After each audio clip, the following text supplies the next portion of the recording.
Welcome to my channel cosmic electronics. Subscribe করুন এবং পাশে থাকা বেল আইকনটি প্রেস করুন সবার আগে নোটিফিকেশন পাওয়ার জন্য। হ্যালো ভিউয়ার্স, আজকে ওনিডা টিভি 14 ইঞ্চি আলট্রা স্লিম পিসিবির একটা প্রবলেম সলভ করে দেখাবো। তো এই পিসিবিটার প্রবলেম হচ্ছে স্ট্যান্ড বাই হয়ে আছে এবং স্ট্যান্ড বাই কোনোভাবে রিলিজ হচ্ছে না। তা এইরকমই একটা প্রবলেম, সেটা আজকে তোমাদের আমি স্টেপ বাই স্টেপ করে দেখাবো। তা স্ট্যান্ড বাই প্রবলেম এর আগে আমি অনেক করেছি, তবু এটা একটু নতুন ধরনের আসছে ইন্টার পর।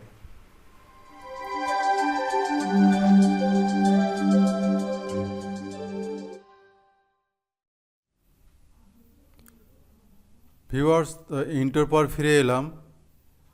তা প্রথমেই বোর্ডের পিসিবিতে ইএসটি সাপ্লাই ভোল্টেজ মেজার করব এবং তার জন্য আমি সেটের পাওয়ার অন করলাম।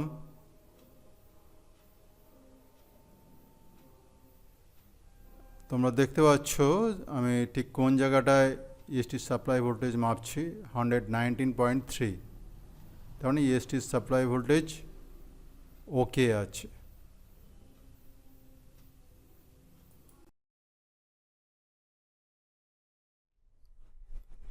তো ভিউয়ার্স, এরপর আমি তোমাদের কতগুলো ভোল্টেজ মেজার করে দেখাবো, গুরুত্বপূর্ণ ভোল্টেজ একদম স্টেপ বাই স্টেপ করে দেখাবো আর কি। তা প্রথমে এখানে একটা 3 পিনের 3.3 ভোল্ট রেগুলেটর থাকে, এটার ভোল্টেজ কিন্তু ঠিক আছে।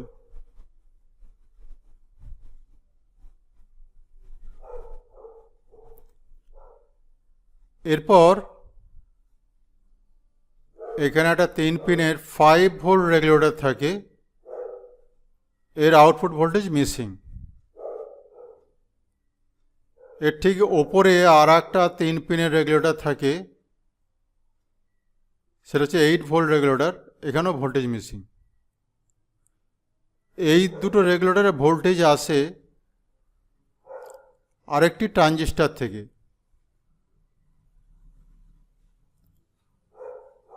যে ট্রানজিস্টরটির বেস আর এমিটার ভোল্টেজ চেক করছি, 12 volt base, emitter voltage 12 volt.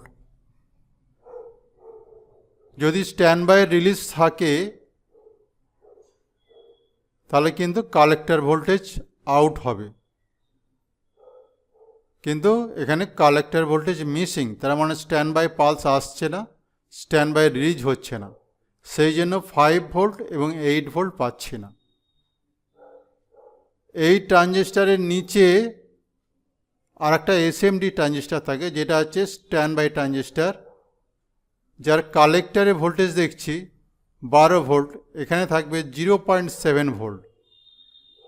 যতক্ষণ না স্ট্যান্ড বাই পালস আসছে এই ট্রানজিস্টারের বেসে, ততক্ষণ এই ভোল্টেজটা কমবে না। তা এর বেস ভোল্টেজ কত? 0.1 দেখাচ্ছে, এখানে থাকে 0.67, এরকম একটা ভোল্টেজ থাকে। যতক্ষণ না এই ভোল্টেজটা মেন আইসি থেকে আসছে ততক্ষণ এই 0.6 হবে না এবং স্ট্যান্ড বাই রিলিজও হবে না। তার মানে মেন আইসি, ইপ্রম বা মেমোরি এই সাইডে কোনো কিছু প্রবলেম আছে। তো সেই জন্য প্রথমে ইপ্রম বা মেমোরি আইসির সাপ্লাই ভোল্টেজ দেখে নিচ্ছি। এর সাপ্লাই ভোল্টেজ কত? 3 ভোল্ট। মোটামুটি এই ভোল্টেজটা ঠিকই আছে সাপ্লাই ভোল্টেজ, এবং এতে আরও দুটো ভোল্টেজ থাকে দুটো পিনে, ডেটা এবং ক্লক পালস। তা এখানে এসডিএ ভোল্টেজ 3 ভোল্ট, এটাও ঠিক আছে। আর একটা হচ্ছে ক্লক ভোল্টেজ এসসিএল, ঠিক পাশের পিনটা, এই ভোল্টেজটা কিন্তু মিসিং। ক্লক এবং ডাটা এই দুটো পিনে কিন্তু ভোল্টেজ থাকতে হবে। তা এসসিএল ভোল্টেজ মিসিং। এসসিএল ভোল্টেজটা আর কোথায় যাচ্ছে এখান থেকে, সেই জায়গায় শর্ট থাকতে পারে। এখানে যে টিউনারে কি তোমরা জানো যে এসসিএল এবং এসডিএল ভোল্টেজ থাকে, এবং এখানে যদি টিউনার নিজে শর্ট থাকে তাহলে ভোল্টেজটা পাওয়া যাবে না। তো এখানে টিউনারের এসডিএ ভোল্টেজ কিন্তু ঠিক আছে, যেটা মেমোরি আইসিতে এই ভোল্টেজটা ছিল, আর টিউনারে এসসিএল ভোল্টেজটা কিন্তু মিসিং আছে। এখানে টিউনার নিজে শর্ট হতে পারে, বা এই এসসিএল লাইনে কোনো কম্পোনেন্ট শর্ট থাকতে পারে, সেক্ষেত্রে আমাদের চেক করার দরকার। সেই জন্য এসসিএল লাইনটা থেকে আমি ট্রেসিং করছি। এসসিএল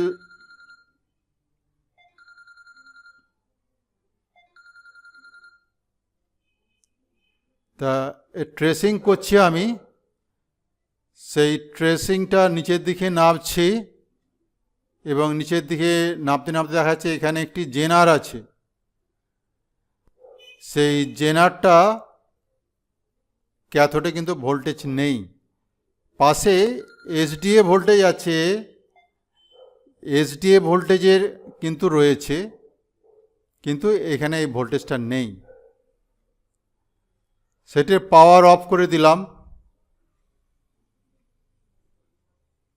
এসডিএ ভোল্টেজ রয়েছে, এসসিএল ভোল্টেজ নেই, এবং এখানে এসসিএল লাইনে যে জেনারটি থাকে সেটা কিন্তু শর্ট দেখাচ্ছে। সিমিলারলি এর ওপরে এসডিএ লাইনে যে জেনারটি থাকে সেটা কিন্তু ওকে দেখাচ্ছে।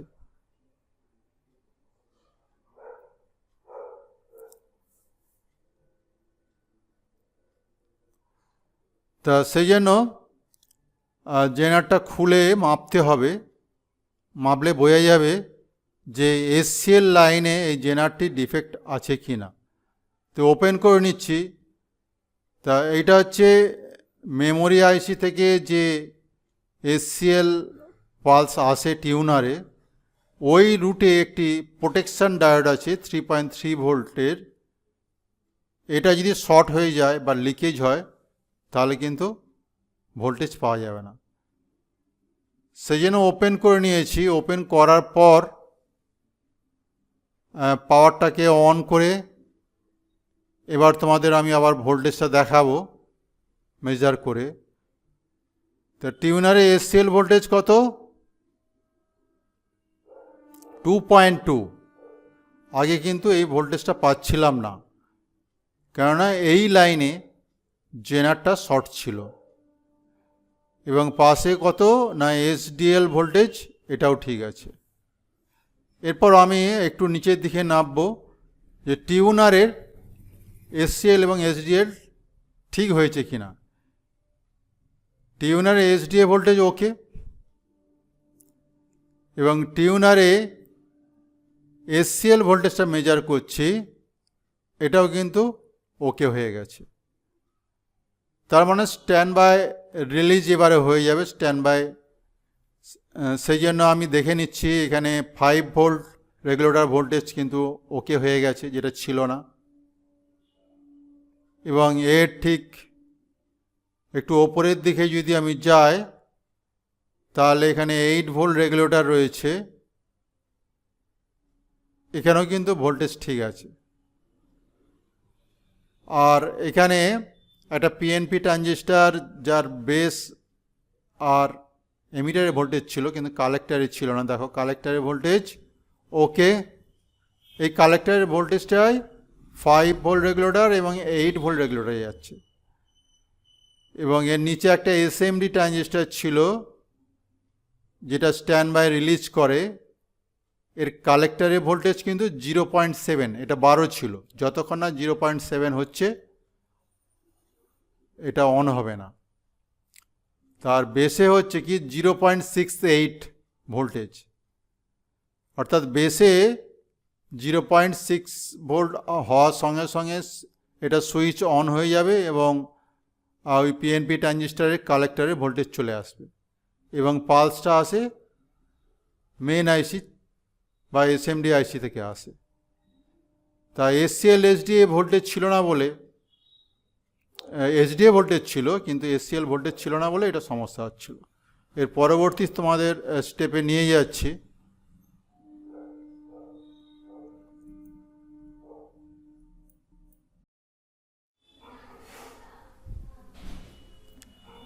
তা ভিউয়ার্স, তাই ইএসটি হচ্ছে কি না সেটা জানার জন্য আমি প্রথমেই তোমাদের যেটা শেখাই যে ভিডিও আউটপুট সাপ্লাই ভোল্টেজ হচ্ছে কি না, অর্থাৎ 180 ভোল্টেজ যদি হয় তাহলে বুঝে নেব যে ইএসটি হচ্ছে। তো ভিডিও আউটপুট সাপ্লাই মেজার করছি 180 ভোল্ট, তোমরা দেখতে পাচ্ছ। তা তার মানে ইএসটি হচ্ছে। তো আশা করি আজকের ভিডিওটা ভালো লেগেছে এবং স্ট্যান্ড বাই রিলিজ কী করে হয়, কোথা থেকে পালসটা আসে, স্ট্যান্ড বাই সম্পর্কে একটা ভালো ধারণা তোমাদের তৈরি হয়েছে। তা স্ক্রিনে নিয়ে এলাম।